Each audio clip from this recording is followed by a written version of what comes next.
Après 2 mois d'attente, la console Ainotor est enfin là.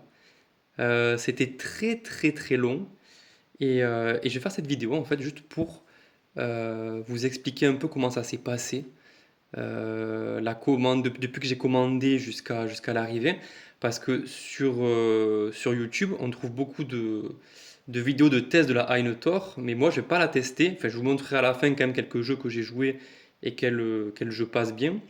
Mais je vais surtout vous raconter l'attente parce que quand vous commandez cette console, vous allez la recevoir que dans 2 mois. Et beaucoup de gens se demandent déjà que faire pendant ces 2 mois et aussi comment se passe la livraison, quels sont les organismes qui vous livrent, etc. Et donc c'est pour ça que je fais cette vidéo, c'est pour ça. C'est pour répondre à ces interrogations-là. Donc moi j'ai acheté la Ainotor Max, Black Max, du coup elle est noire. 16 gigabits de RAM, je l'ai acheté le 15 avril. Le 15 avril, donc c'est une précommande 5, c'est batch 5. Et je l'ai acheté à 489 dollars. C'était 2 jours avant l'augmentation de prix. Maintenant, elle est à 549 dollars. Et à la fin du mois, elle va être quasiment à 600 dollars pour la version max du coup. Donc je l'ai commandé. On reçoit très vite du coup un mail de confirmation de commande, mais par contre, pour le suivi de commande, il n'y a rien qui bouge. Il va falloir être très patient. Donc pour être patient, ce que j'ai fait moi, c'est que je suis allé sur le Discord d'Ain, du coup, de l'entreprise Ain, et du coup il y a une section Tor Shipping. Alors le Discord, je l'ai pas sous la main, mais en tout cas vous marquez Discord Ain et vous le trouverez. Et en fait dans le Discord du coup, la section Tor Shipping, il y a beaucoup, beaucoup de monde qui attendent la console et du coup, ben, si vous avez une question, vous pouvez trouver facilement une réponse en faisant une recherche de messages, etc. par mots-clés. Donc voilà, moi c'est ce que j'ai fait directement quand j'ai acheté la console. Ah oui, j'ai acheté aussi la console avec un pack d'accessoires avec le grip, etc. C'est 50 balles quand même en plus, je trouve que ça les vaut pas trop pour le coup. Mais bon. Donc je suis allé sur Discord. Alors le Discord est très intéressant parce qu'en fait il y a un utilisateur qui demande du coup à ceux qui reçoivent du coup des mails comme quoi la console est expédiée. En fait, ça permet de mettre à jour plus vite que le site plus vite que le site eux-mêmes parce que le site est pas très vite rafraîchi en fait. Sur Discord, ce mec-là, en fait, il demande du coup de recevoir ces mails-là comme preuve d'envoi et du coup, c'est plus à jour que sur le site officiel. Donc, c'est plus intéressant d'aller sur le Discord pour ça. Après, voilà, le Discord, faut pas non plus rester trop longtemps dessus parce que beaucoup de gens se montent la tête en vérité. Bah, 2 mois d'attente, forcément, les gens deviennent fous. Donc, faut pas non plus rester très longtemps. Voilà, moi, ce que je faisais, c'est que tous les matins, je regardais à midi, non, pas les matins, mais à midi, parce que c'est la fin d'expédition, du coup, à midi. Je regardais, du coup, comment ça avait augmenté, du coup. Parce qu'en fait, si vous voulez, oui, ça, je l'ai pas dit, excusez-moi, parce que c'est complètement décousu, mais voilà.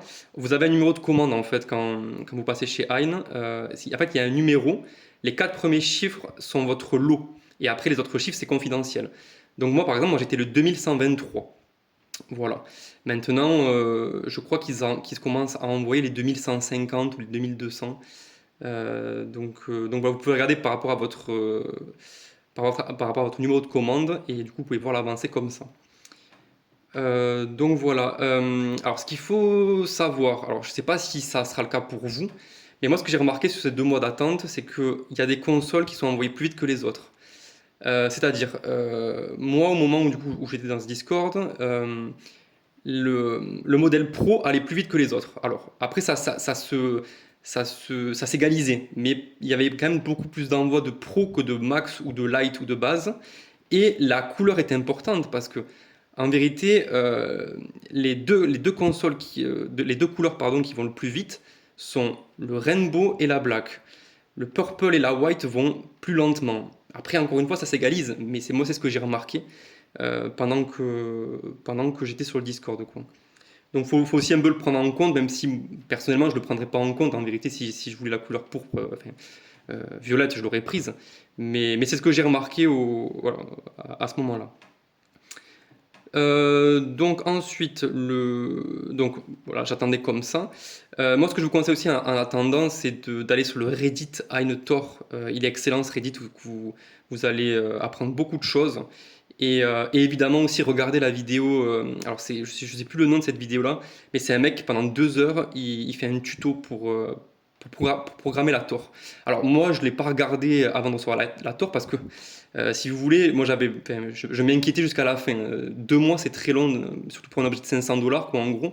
Moi, c'est ma première console que j'ai achetée depuis 10 ans. La dernière, c'était une Switch. Donc, c'est sûr que moi, je voulais pas regarder une vidéo, alors que s'il faut, la console allait se perdre, je ne sais quoi. Donc, pour le coup, je voulais pas commencer par cette vidéo-là. Par contre, le Reddit, je l'ai bien poncé et c'était quand même très intéressant. Donc voilà, donc j'ai acheté la console le 15 avril, etc. Donc j'ai fait ces petits trucs que je vous dis. Et ensuite, c'est le 27 mai, le 26 ou le 27 mai que je reçois un mail comme quoi la console a été expédiée, donc qui est sortie de l'usine de Hein. Du coup, ça fait 1 mois et demi, vous voyez, 1 mois et demi sans rien. Ah oui, aussi, quand vous achetez la console, en fait, vous avez plusieurs choix d'expédition, de livraison. Il y a 4PX et DHL. DHL ne fonctionne plus. En fait, je ne sais pas pourquoi il y a toujours cette option, mais elle ne fonctionne plus. Et si vous l'avez pris par mégarde, vous pouvez vous faire rembourser les 20 $ de plus ou demander un grip, je crois, ou quelque chose comme ça. Enfin, il faut les contacter. Mais faut ne plus prendre DHL, ça ne sert à rien.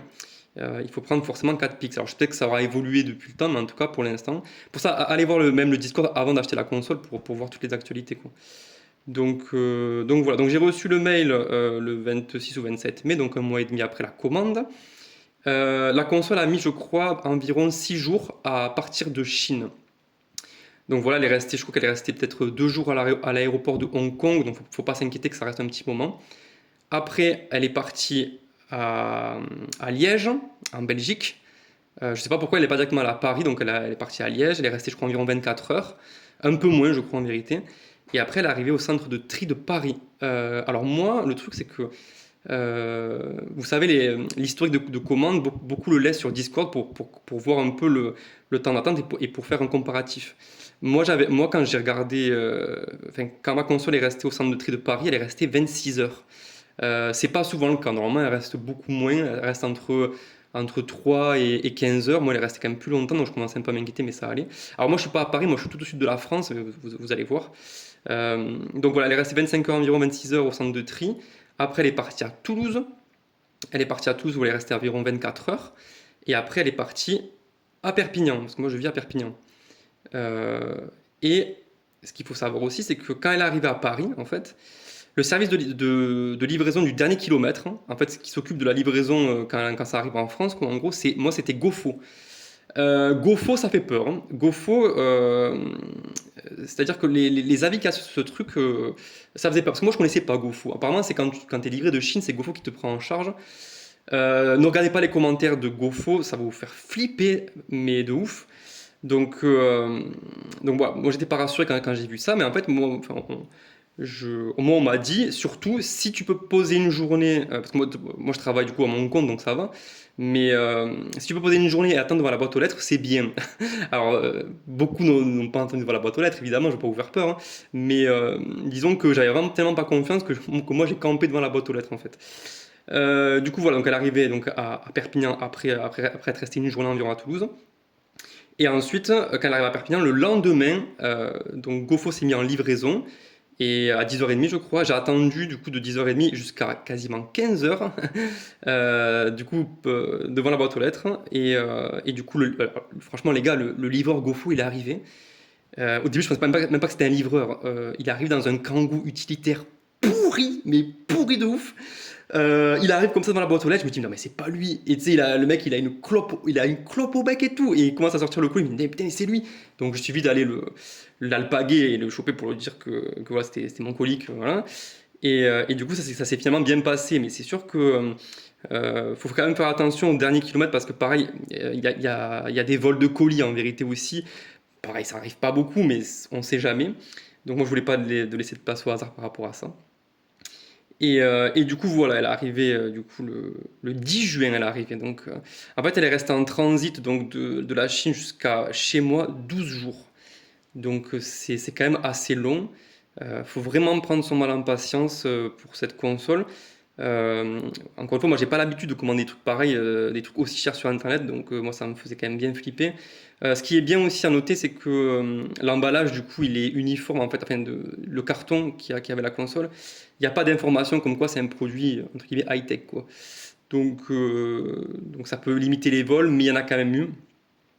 Donc voilà, c'est quand même un grand périple. Si vous voulez acheter cette console, c'est quand même un grand périple, il faut être prêt quand même à le capter, et voilà. Du coup, bah, donc là, ça fait, je l'ai reçu mercredi dernier, là on est lundi. Bah, du coup, je suis en gros kiff, c'est la lune de miel en vérité avec la console. Vu que c'est une console qui peut émuler tout jusqu'à la Switch. Par contre, en ne passant pas par la PS4 et la Xbox One, ça ne lit pas ça, c'est pas assez puissant.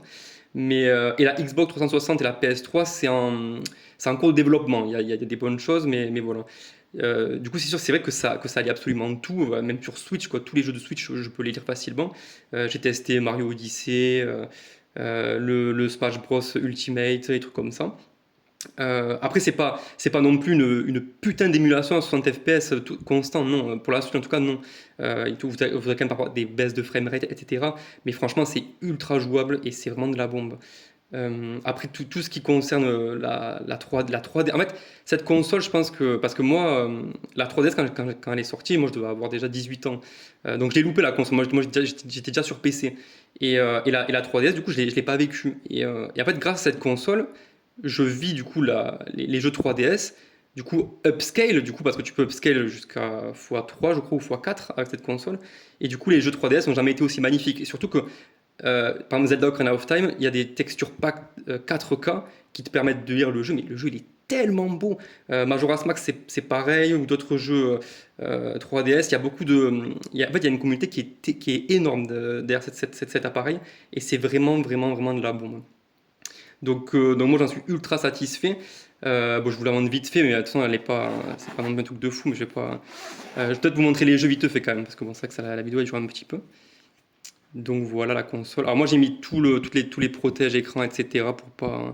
pour pas l'abîmer. Ah oui, aussi quand vous l'ouvrez, en fait cette console, moi ça fait peur. Moi je l'ouvre très doucement parce que ça, la charnière, si vous êtes un mec un peu énervé, elle va péter, hein. Elle va péter, c'est sûr. Donc voilà.